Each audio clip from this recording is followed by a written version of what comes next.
Welcome to another episode of NASA Science Live, an opportunity for you to interact with NASA experts and have your questions answered in real time.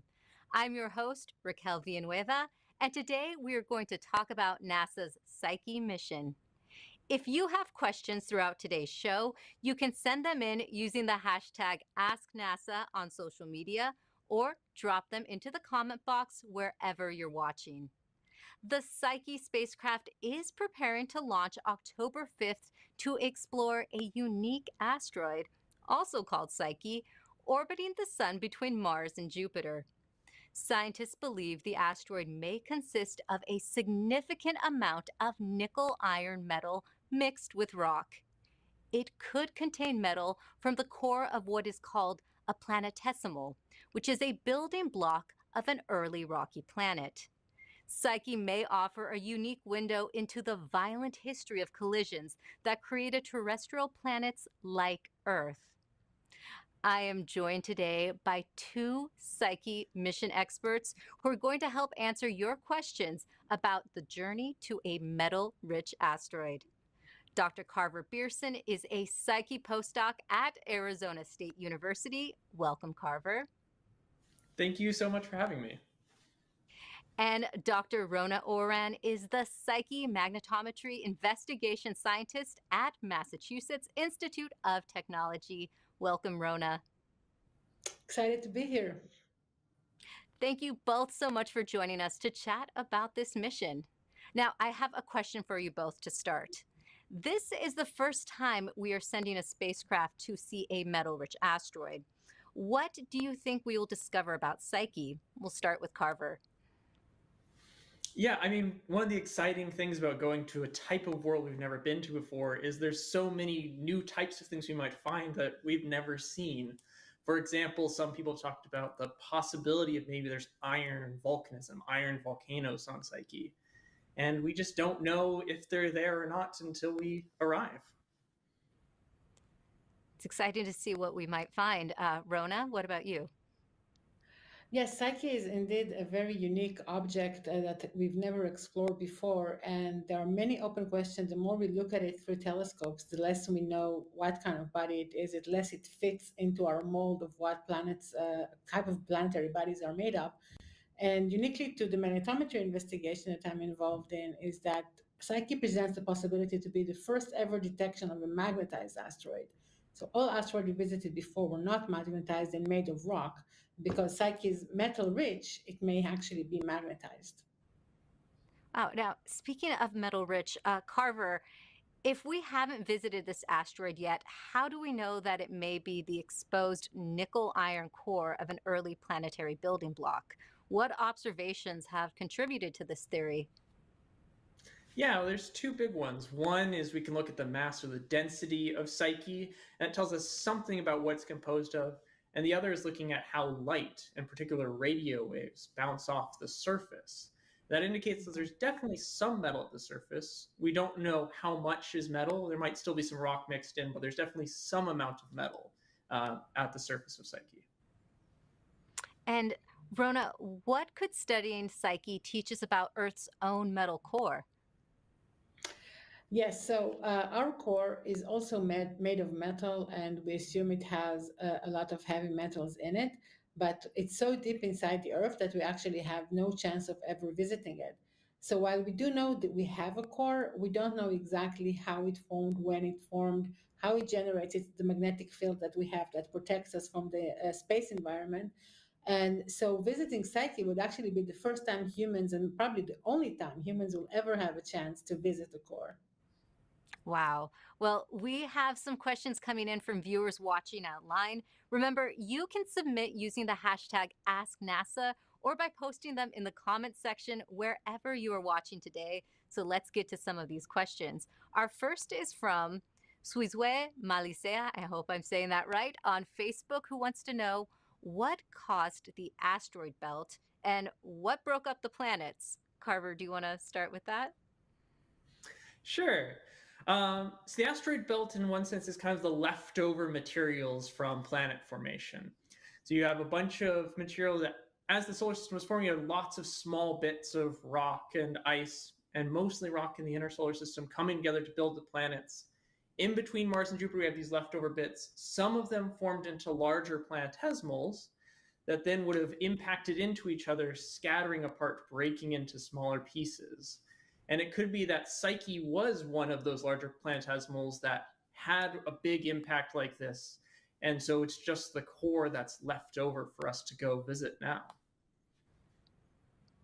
That's a great answer. Now, Kaleon X asks, once you get an accurate size of Psyche, do you think you'll be able to have a good estimate of the size of the parent body? Rona, Carver, I don't know which one you wants to take that question. That's an excellent question. It's a very, very creative question. So yeah, so what we can tell when you see a rock exposed in space, you can tell from the mineralogy how much pressure it sustained and what kind of temperatures it was created in. So you can kind of estimate what pressured it to be that way. And what pressured it is the overlaying layers of the planet, like we have a mantle and a crust. So if you look at the rocks, you can actually estimate, were they created under a lot of pressure? If so, they were created in a bigger planet. And Rhoda, we have another question coming in for you. Ravion X asks, is Psyche a remnant of the core of a protoplanet? I think the definition of a protoplanet and planetesimal are kind of like, it depends on how you look at it. So it's basically, if it is a remnant of a core, it is a remnant of a body that grew and grew and grew and started forming a core, but then something happened to it that stopped it and stopped it from being an actual planet like the other planets that we see that are nice and round and have a soil, etc. So it is a remnant of something that was starting to become a planet, if it is a core. Now, Carver, would you like to add to that? No, I think that was a great answer. Perfect. Now let's move on to Juan Pablo Hernandez on YouTube, who asks, how will the mission show us what Psyche looks like, and will we take samples from it? Carver, I can hand that one to you. Yeah, so the Psyche mission is not going to take samples of the surface, and instead we're going to use a host of different instruments to look at it while we're orbiting the asteroid. So we have 2 cameras that are going to take images in different wavelengths. We have a gamma ray and neutron spectrometer. It's going to give us more information about what that surface is made out of. And we're going to do gravity science as well with the main antenna, essentially looking at exactly how mass is distributed across the surface of the satellite. Great, thank you. And, you know, people are tuning in live right now, and we've touched on this a little bit, but for those of you just joining us, let's answer Ananda's question. How did you conclude that this asteroid may give clues to rocky planet formation? I don't know, Rona, would you like to take that one?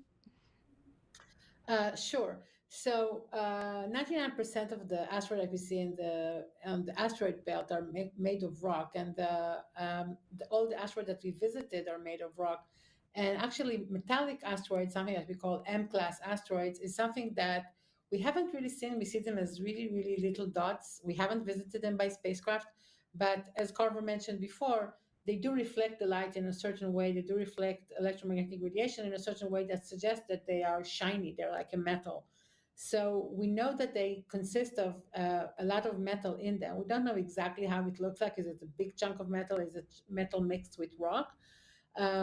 But from that, we know that they are very special because most of the material in the universe is not iron and is not nickel. So if you have a big clump of that material all touched together, it's most likely was created inside a planet where everything sank to the bottom. And in order for that to happen, that is planet formation, where you have a lot of material coming together and forming a core and then a mantle and a crust. And we've been talking about metal, but Rajavil T asks, what kind of minerals is NASA expecting in Psyche? Can we expand on that as well, Rona? I may defer this to Carver more. Carver. All right, Carver? Yeah, I'm not sure exactly what minerals we're going to find, in part because we don't know exactly what that rocky component of Psyche is at this point. And that's one of the things that we want to learn when we get there and use our imaging cameras and spectrometers that bring with. Great answer. And Juan Pablo Hernandez on YouTube wants to know, how long will the mission be? And will the probe tell us how Psyche was formed? Do you want to take that one again? Sure. So it's going to take the mission about 5 years to get there. So the spacecraft's going to arrive at Psyche in August of 2029. And we're going to spend a little over 2 years in orbit at different levels, slowly getting closer and closer to the asteroid, learning more as we descend. And what was the second half of that question? How will it tell us how Psyche was formed? A lot of that's going to be in really learning what Psyche is. As we said, right now there's so much we don't know. We know there's some amount of metal, but knowing how much metal, how much rock is there, how are they mixed together or not on the surface, and what's the details of that chemistry. Those are the clues we're going to use to try and figure out how Psyche formed. Great. Now, Rona Carver, we have a bit of a longer question coming in, so I'm going to need your help deciding who's going to answer this one. Four Winds on X asks, how do gaseous elements settle during planetary formation, influencing planetary structures and phenomena? How does the distribution contribute to diverse planetary characteristics across our solar system?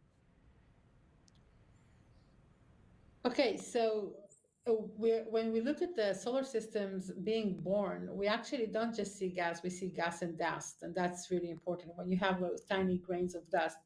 And at some point in our solar system, we know that around 4.6 billion years ago, we formed what we call the first solids.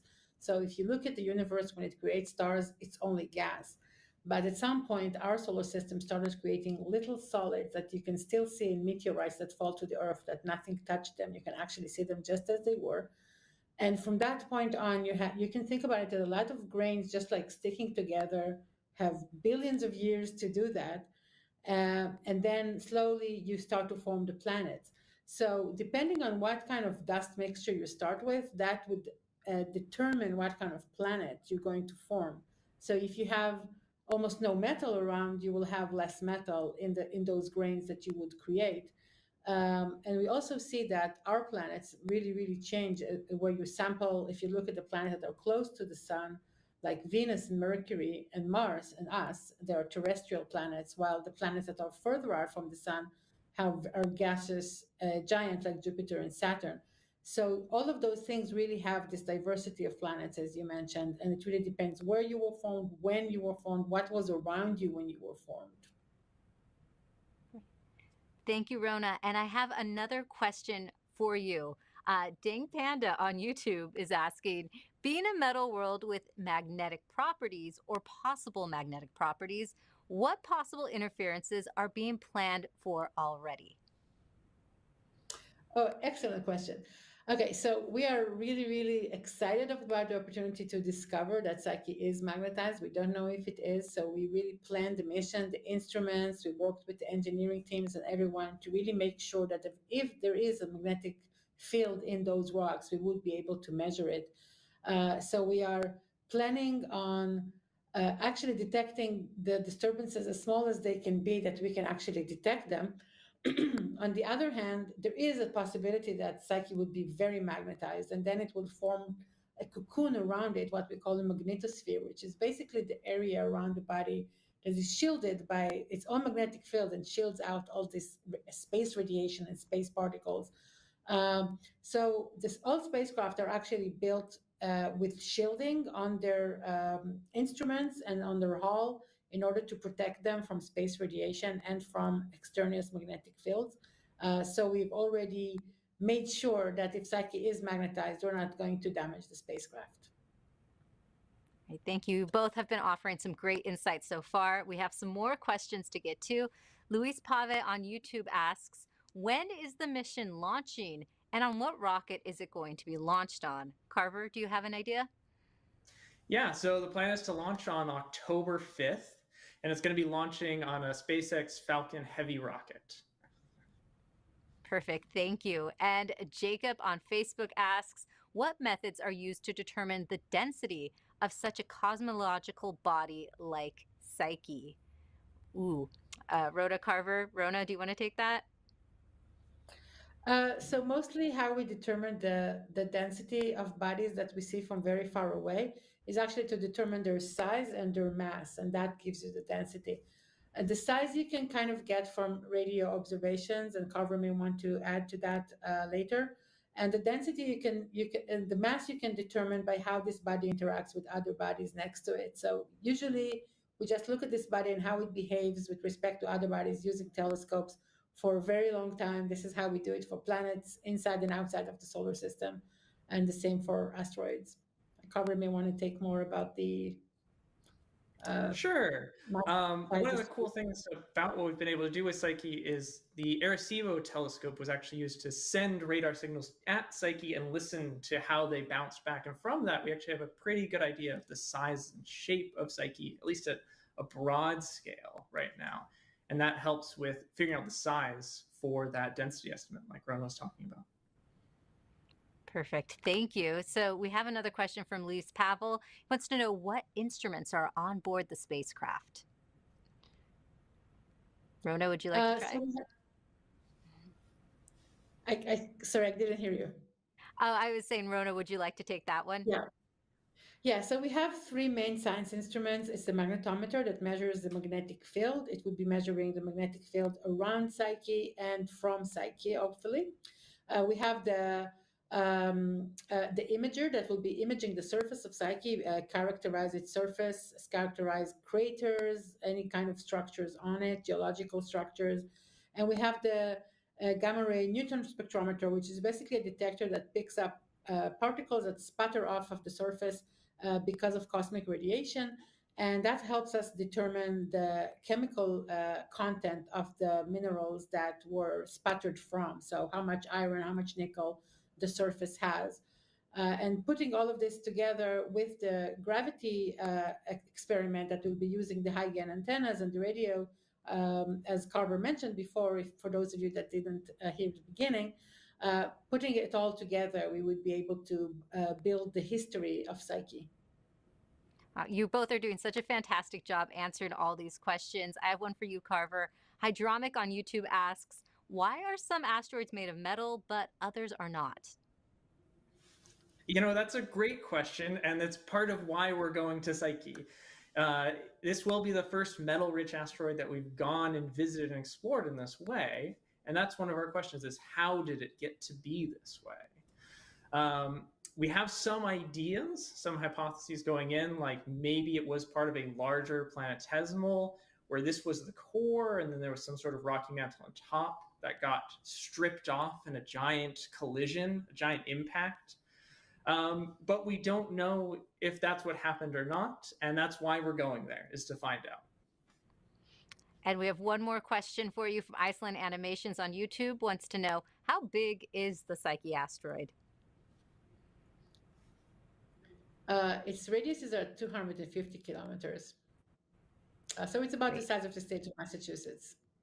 I was going to ask for like another reference point for people. Perfect. Yeah. Thank you so much, Rona. Now, the questions are fantastic. Please keep sending them in. It's incredible. Yeah, it's incredible to see that we're going to visit this mysterious metal-rich asteroid with Psyche. Now, let's take a little bit of a deeper dive into the mission. At the end of the day, it's always a philosophical question, right? Of why are we in this universe? Space just inspires everyone of different backgrounds, different nationalities. So I think it gives, in a sense, kind of hope for humanity. As human beings, if we're not exploring, then what are we doing? It's extremely difficult science and technology, but it's possible. My name is Luis Dominguez, and my job is to assemble all the different components for the Psyche spacecraft. I'm Julie Lee, and my job is to propel the Psyche spacecraft to a metal-rich asteroid. Hi, I'm Benny Noy. My name is Christina Hernandez. My name is Veena Srikantamurthy. And I'm making sure that we built a spacecraft that's ready to explore a metal world.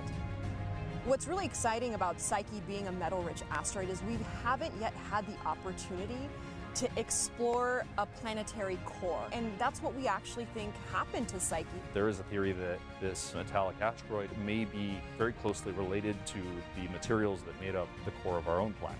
It could have been the remnant of a planetary collision billions of years ago in our solar system, all that's left is the metal-rich remnant. Scientists hypothesize that by studying this asteroid, We think that could give us a lot more insights on what our actual planet is doing. So this is the Psyche spacecraft. We're basically looking at a spaceship that's going into space.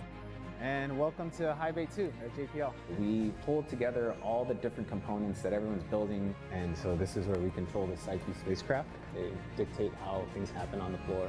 this is where I work on the low voltage power supply for the Psyche mission. It's pretty exciting to watch something that we built with our own hands To see something that you've spent years on. launch and in a couple of years reach Psyche and send back science data. We formed a really, really critical team. The diversity of skill sets that each one of us in our community brought to the team to make this kind of impact to society is what inspires me to be an engineer in the space exploration sector.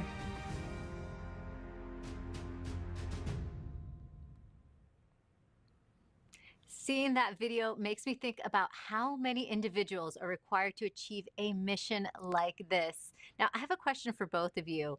In what way has your experience with the Psyche team been the most meaningful? Carver, would you like to start? Sure. Yeah, so I joined the Psyche team relatively recently, a few years ago. So I was joining in the midst of COVID and everything else that was happening. And it was really wonderful to just how welcoming the team was to me as I was joining on, even though there was all the chaos going on and everyone was in the middle of trying to get the spacecraft ready for launch. There's still so much excitement and so much passion about all the wonderful science that we're going to be doing. It's great to hear. What about you, Rona? It's been such an inspiring and exciting experience, really seeing this team come together. I joined in 2017 and really seeing the team build and evolve and add people and then go into COVID and then come back. And somehow we managed to actually build this spacecraft. And it's really like the combination of talking to people and working with people that have so much different experiences than you. And the first time going to see the Psyche spacecraft when it was being built, when it's still at the bare bones, and then seeing it again at JPL, almost ready for launch before being delivered to the Cape. It was really exciting to see it all actually come to life. Yeah, to see the physical embodiment of what you've been working so hard on. Yes, absolutely. All right, thank you. Now let's get to more of your questions online, and please keep sending them in using the hashtag AskNASA or put them in the chat wherever you are watching today. So we have Ron Carlson on YouTube who asks, will Psyche's magnetic field be measured and mapped? Presumably it's very cold and will have some magnetization locked in from at least its collisions. Rona, that sounds like a question for you. Amazing question. Yes, so we will be measuring the magnetic field.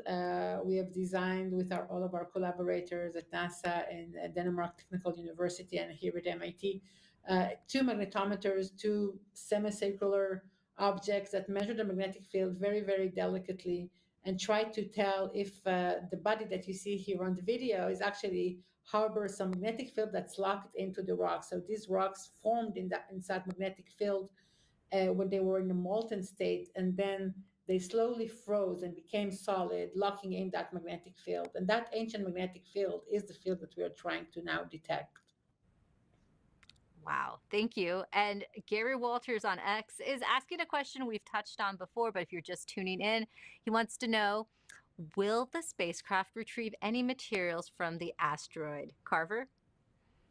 So we're not going to retrieve any samples from Psyche. We're just going to be using our instruments as we're in orbit to study the surface and get better and better maps of Psyche as we get closer and closer and closer to the asteroid.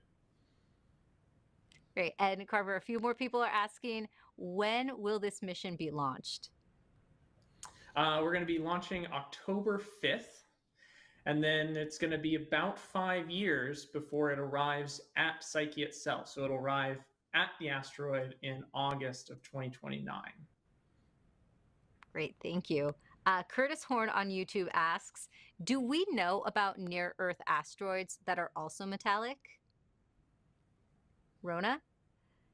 I don't believe we do. I mean, we could get back to you with that question. I don't believe there are any big ones. Psyche is definitely unique in the sense that it's the largest known metallic object ever observed by mankind. So I don't know if there may be metallic objects near the Earth.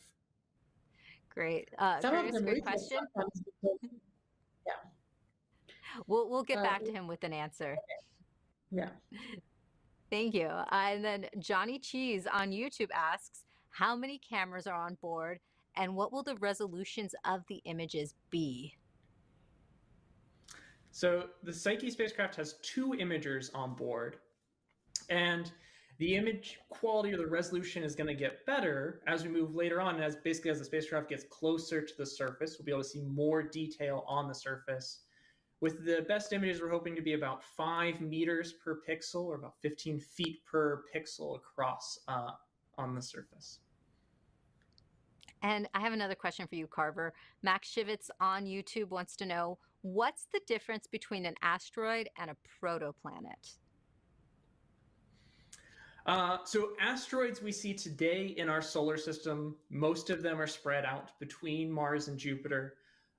Much, much smaller chunks of rock than the Earth or even our own moon. A protoplanet would have been an object early in solar system history that was growing, getting much, much larger, and some of those protoplanets would have gone on to become the planets that we see in our solar system today, like we're standing on Earth here. And some of those other protoplanets may have collided with others and merged to form bigger protoplanets. And some of them may have collided and broken apart. And some of that debris from them breaking apart is still left over in the asteroid belt. Great, thank you. And Rajavel T on YouTube asks, is Psyche a magnetic planet? Will it have the potential to save water molecules from solar winds? Rona? Oh, very interesting question. Well, if it is magnetized, it may be able to protect its own surface from the solar wind. However, it is very low chance, if at all, that it has water molecules around its surface. We have very low gravity compared to the Earth. Even the moon has very, very little water molecules hovering around its surface, very hard to detect. So we don't believe an object like Psyche would likely have water molecules around it.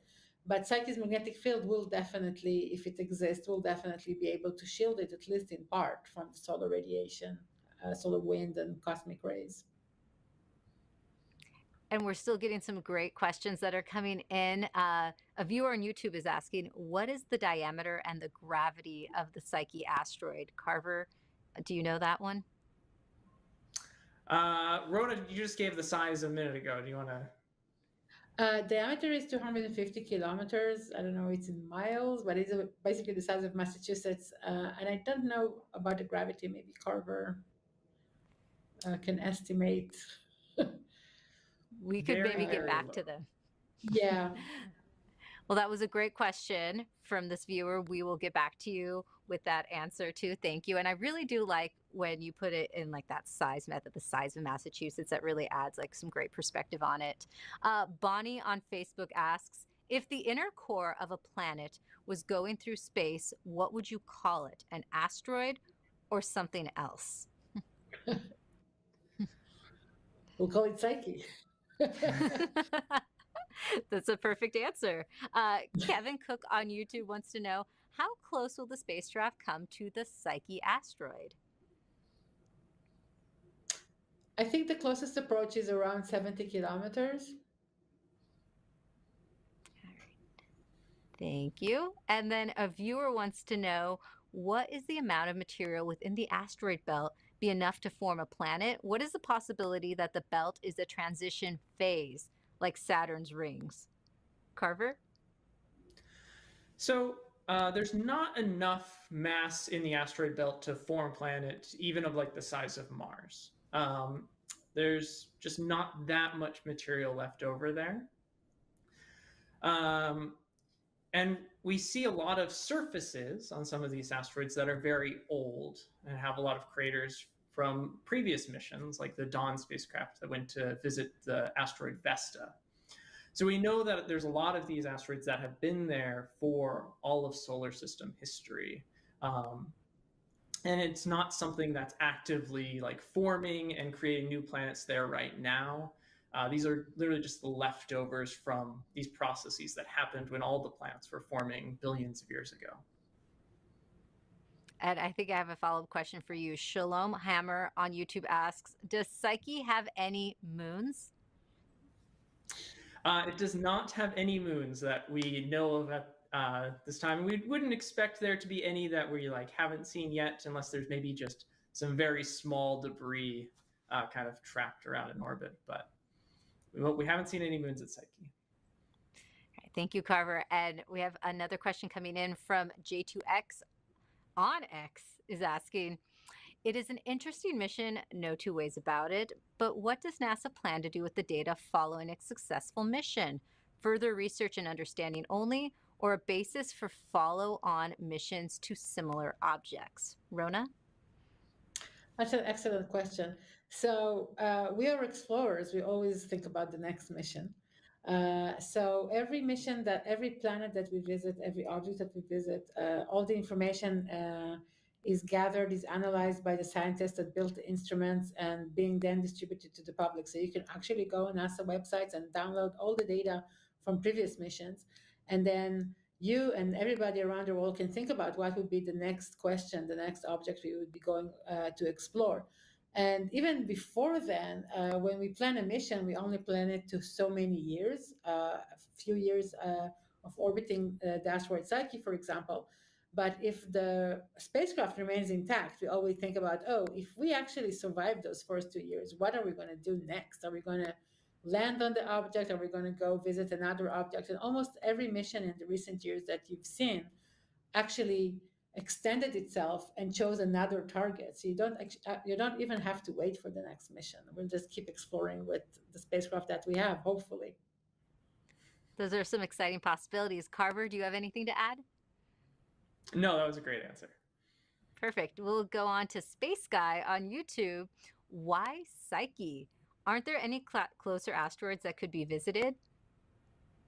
Give that one to you, Carver. Sure. I mean, the thing that makes Psyche special is it is the largest metallic asteroid that we know of in our solar system. We don't know of any other large object like this that we could go visit. And so if we want to understand what Psyche is, what these metallic asteroids are, and what their relationship is to the Earth and its core, this is the place to go.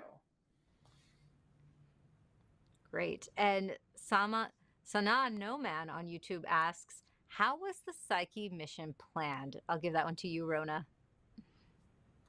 Well, it's an interesting story. So at first, the idea was that we've seen a lot of different types of asteroids. We've seen the asteroids that are rocky, the asteroids that are metallic. And there was a big question that was, are they coming from the same parent body? Did they used to be the same body in the past? Or actually, are we seeing separate bodies that evolved completely separately? And then the idea emerged that maybe what's called partially differentiated bodies. It's a very big term to say that maybe some planets that are some planetary bodies that evolved didn't come as in the flavor of core mantle crust like our planet, but maybe they were kind of something in between, just like a core and a mantle or something like that. And then if that was correct, then maybe some of the meteorites that we are seeing and some of the asteroids that we are seeing were all part of those bodies that were only like partially becoming a planet. And in order to address this question, the Jet Propulsion Laboratory at NASA approached the scientists that started this mission, Professor Lindy Elkins Stanton, Ben Weiss, and others, and asked them, how will we design a mission that would actually answer that question? And that started the whole idea of bringing together all the people that can build spacecraft, can build instruments, can address other science questions, and build this mission together. Wow, it's so great to hear about the process that went into putting this mission together. And I just want to thank you both again for answering such great questions that are coming in. And please keep sending more our way. Our experts are going to be right back to answer some of your questions. But right now, a closer look at how the Psyche mission team is preparing for the targeted October 5th launch. There aren't many classes of objects left in our solar system that we haven't looked at up close with a spacecraft. And one of them that's left is the metal asteroids. 16 Psyche is an asteroid that orbits the sun out between Mars and Jupiter. The reason that Psyche is unique is that it is metal rich. It's believed that it may be a remnant core of an early planetesimal that was formed in the very, very earliest parts of the formation of the solar system. And after this planet started forming and this metal core formed inside of that, it collided with other bodies that then stripped off the rocky mantle, leaving this core in place. This is the part of planets that we can't sample directly today. It's too hot, the pressure's too high, our instruments would melt. Can't drill a hole that deep in the Earth or other planets. So how do we study the core of our planet? Psyche gives us the opportunity to visit a core, the only way that humankind can ever do. And it would be the first metal object that humankind has ever visited. After launch, we cruised through interplanetary space for a number of years. First, we fly by Mars for gravity assist that'll slingshot us into the asteroid belt. And then we're thrusting all the way from there to finally arriving at Psyche. We'll go into 4 orbits to collect the necessary measurements that we need from our 3 primary instruments. So our payload consists of a couple of imagers, which are cameras that take pictures of Psyche. Also a gamma-ray neutron spectrometer, which allows us to measure the elemental composition of the surface of Psyche. And then a magnetometer, which will allow us to detect any magnetic field that's left at Psyche. If Psyche still has some sort of remnant magnetic field, that probably tells us it really was a core. It's a strong indicator. We also use the radio on the spacecraft as an instrument, so we can map out the gravity and map out the interior structure that way. We're using a particular thruster technology, Hall effect thruster technology. They operate 5 times more efficiently than normal rockets, so they use a lot less fuel, and is what allows us to get into orbit around this asteroid. Solar electric propulsion has been around for quite a while, and it has flown before, but we're continuing to push the boundaries. We're going to have big 5-panel fold-out solar panels that will provide the electricity for the thrusters, which use as propellant the noble gas xenon. This will be the first time that Hall effect thrusters have flown in deep space. Studying the evolution of a planetary body is a detective story. There's a magic, too, when you actually are on the launch pad and you say, we're go for launch. And you feel like singing and dancing, and you feel like throwing up at the same time. Let's go discover things about our solar system that we have no other way to do. I think that it's fundamental to who we are and also who we should be. It's an incredible opportunity to be a part of the team making that happen.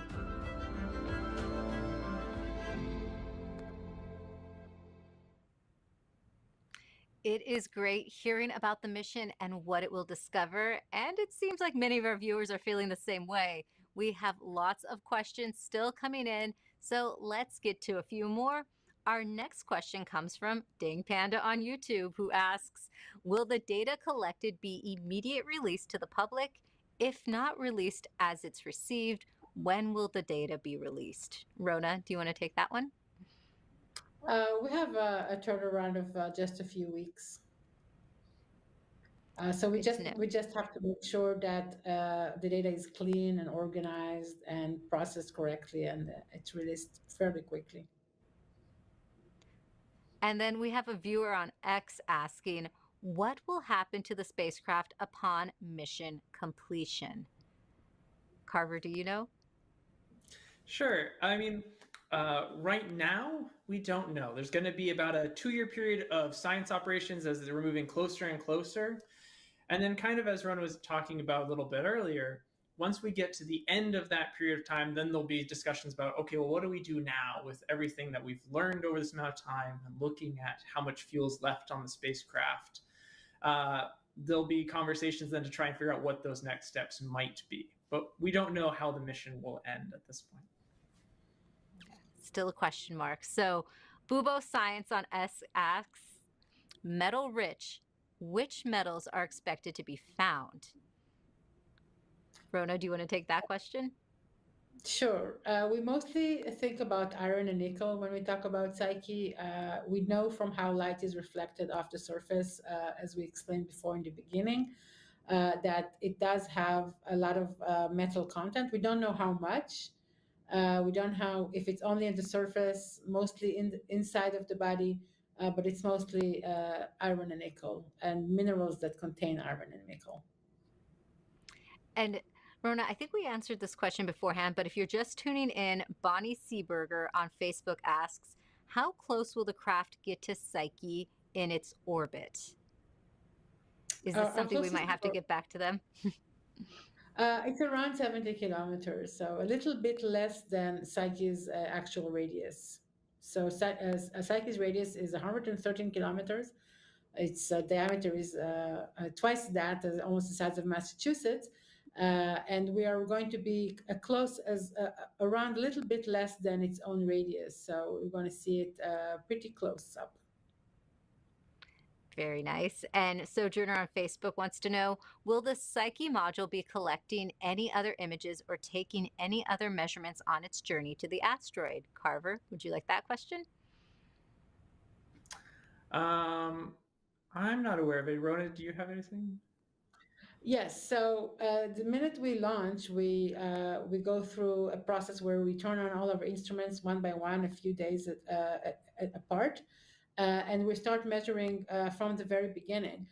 For the magnetometer, we will be measuring the solar wind magnetic field all the way in the several years of cruise, and we're going to be analyzing it and looking at how eruptions from the sun transverse our spacecraft. We'll also be doing a Mars flyby, so we'll be flying by Mars in order to get some gravity going and get us to the asteroid faster.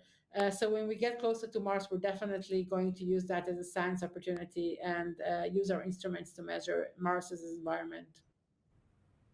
Thank you, Rona. Now, we have a question from Dawn on Facebook who asks, of all the words in the world, the language, why call it Psyche? I don't know which one of you wants to take that one first.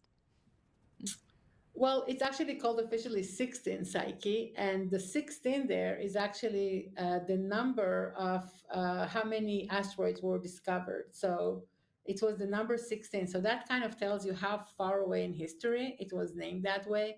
So no one living today was involved in giving it that name. And it was called Psyche after the soul of the humans. And its astronomical symbol is actually a butterfly wing, which is kind of an allusion to a soul. And that's just the name that was given to it back in the day by the observatory in Torino in Italy that observed it for the first time. Wow, that's a great story on its history. Thank you, Rona. And Mohammed on Facebook wants to know, how fast is Psyche's day or year? Maybe day? I'm not quite sure how we can interpret that. Rona, do you have an idea? Yeah, so the day, as Carver mentioned about the seasons earlier on in the broadcast, Psyche is actually tilted on its rotation axis is tilted on the plane where it orbits the sun. So it always has one half pointing towards the sun. It does rotate around itself in a period of 4 hours. So you could say that's our day. But as I said, because the rotation axis is actually lying down, you always have the north basically pointing towards the sun and the south pointing towards the away from it. And then you have to wait in Psyche's year as the object is orbiting the sun, and then a different part of it will be facing the sun. So, but in 4 hours, we have a full rotation. Wow, 4 hours. And Carver, I have a question for you. Kayla Wardle on YouTube asks, does the Psyche asteroid actually have the 2 craters depicted in the picture? If so, how did you determine the craters are there? Yeah, so what we see right now with the radar data from Arecibo, where they're bouncing these radar signals off of Psyche and listening to those returns, is we can see that there are divots, that this is not just a smooth, round sphere. It has a very complicated shape. And it does look like there's probably two big-ish craters or big divots of some kind near the southern pole. But we don't know exactly what those look like yet, because again, right now, all of our images are very fuzzy, essentially, very low resolution view of what the shape of Psyche looks like. So they may look quite different from how we have artists imagining it right now, or maybe it'll look pretty similar with two large craters there, like we see on some other asteroids, like Vesta, which has a very large crater near its southern pole as well. I'm really excited to see those first pictures come in and see how accurate the artist illustration was. And Danielle on YouTube asks, why is there such an increase in the number of these smaller bodies found more than years ago? With them being so small compared to planets, how do we detect them in the first place? Rona? Excellent question. The short answer is technology. We have better telescopes. We have better computer programs that can detect very small signals. So we are able to do the unimaginable of seeing planets in faraway solar systems, and really just by analyzing the light that's coming off of their stars. So you can imagine what kind of sensitivity we have been building in the last few years. And we're just able to divert more resources, computer and telescope resources, to detect those bodies. And of course, there is the interest of planetary safety, of monitoring asteroids that may transverse orbit and they may present a risk. So there's definitely a lot of effort put into tracking down the tiniest body, because the tiniest body can produce a lot of damage if it comes our way. Yes, thank you, Rona. And Elaine Hughes on X asks, is there an instrument to measure density or variances of gravitational field on Psyche? In a sense, there is. So the main radio dish that we use to communicate all the data back to Earth, we can also use to track the spacecraft really precisely. So as the spacecraft is going in its orbit, it's getting tugged on by Psyche. And if there's a large density difference, a large mountain nearby, it's going to feel that tug at Psyche's surface. We can measure that and see, what does the detailed gravity of Psyche look like? What are those density variations within Psyche itself? And see what that tells us about how Psyche is put together, what it's made out of. Thank you, Carver. And we know that lots of people are still joining in to the broadcast and learning about the Psyche mission with us in real time. So Kevin Brent Cook has a question we've touched on before, but since he's just tuning in, Rona, how close will the Psyche probe come to the asteroid? Yes, so the Psyche probe will start orbiting the asteroid a few hundreds of kilometers above the surface, but then it would slowly go into increasingly smaller orbits, as you can see here. And you can see some of them are tilted in a different orientation. So the closest one is the one that you see that's vertical. That's what we call orbit D, and that's the closest one, and that's about 70 kilometers above the surface. Thank you. And another question we touched on before, Tamir Roz on YouTube asks, how long will the spacecraft study the Psyche asteroid? Carver? The main mission is planned to be a little over 2 years in orbit, starting with that high orbit that Rona's talking about, slowly getting closer and closer to the surface as we learn more. And then another question from Tomer on YouTube. Could the Psyche asteroid collide with Earth? Carver? So the Psyche asteroid has been out in the asteroid belt between Mars and Jupiter for all of solar system history. It looks to be on an incredibly stable orbit, so it's not going to ever cross Earth's orbit and have any chance of colliding with the Earth. Great, thank you. And then Professor Marco Nunez George from the Aerospace Academy of Mexico asks, how is it possible to bring some STEM activity or STEAM activity to middle school classrooms about the Psyche mission? Rona, Carver, would you both like to take that one? That is an excellent question. Psyche actually has a huge effort when it comes to outreach and education. And if you would like to contact us, Cassie Bowman, that was involved in this podcast, will be able to share a lot of opportunities and different initiatives that the Psyche mission has, from college students and elementary school and middle school children that we are involved with. This would be a fantastic mission to learn about. And Dawn on YouTube asks, does the team anticipate the possibility of discovering previously unknown or undiscovered elements on Psyche? Carver? We don't expect to find new types of elements that we haven't seen other places in the solar system before, created in our labs before. What we expect to see is kind of different combinations on the surface. The minerals that we find are going to be minerals that we've seen other places before, but it's how they're put together that's going to tell us the story of Psyche and how it got to be the way it is.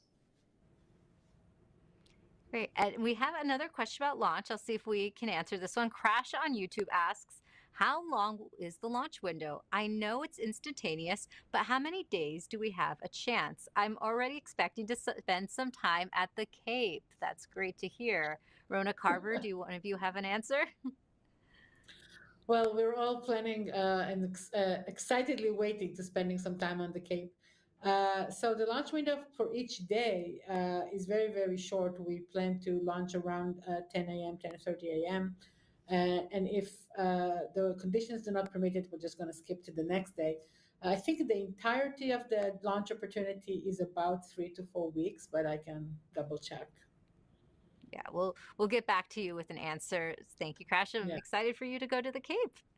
And I just want to say that we are actually running out of time, but I do have one final question for both of you. You know, we have lots of viewers today interested in the work both of you are doing. What advice do you have for people who may want to get involved in scientific research? Carver, we'll start with you. Yeah, so I think the biggest piece of advice would ask lots of questions. Be really curious about the world around you and dig in and try to find these answers and keep poking and asking those good questions, because that'll drive you to, you know, working in trying to find answers to those questions. Curiosity. And Rona, what about you? Definitely, I'll double down on curiosity. Remain curious, cultivate your curiosity, follow it, and also be creative about it. There is no single way to be part of the space exploration community. That you don't have to be a physicist or astrophysicist or an engineer. There are many different ways in which you can participate in this great human adventure. And always look for opportunities and seize them when they come your way, because that's really important. That's a great point. Space is for everyone. I'd like to thank you both individually. Thank you, Dr. Carver Bierson, for your time today. Thank you so much for having me. And then Dr. Rona Oran, thank you again for your time. Thank you so much. No, it was a pleasure talking to both of you and learning about the Psyche mission.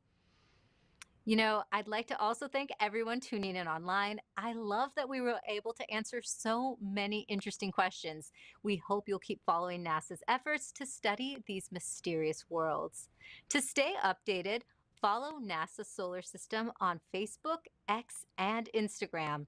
To learn more about Psyche and stay updated on its October 5th launch, visit nasa.gov/psyche. And if you're a social media creator interested in attending the launch and getting a behind-the-scenes look at NASA's Kennedy Space Center, submit an application for our 2-day in-person NASA social. Applications are now open, and the deadline to apply is noon Eastern Time on Monday, August 28th. Thank you again, and see you next time.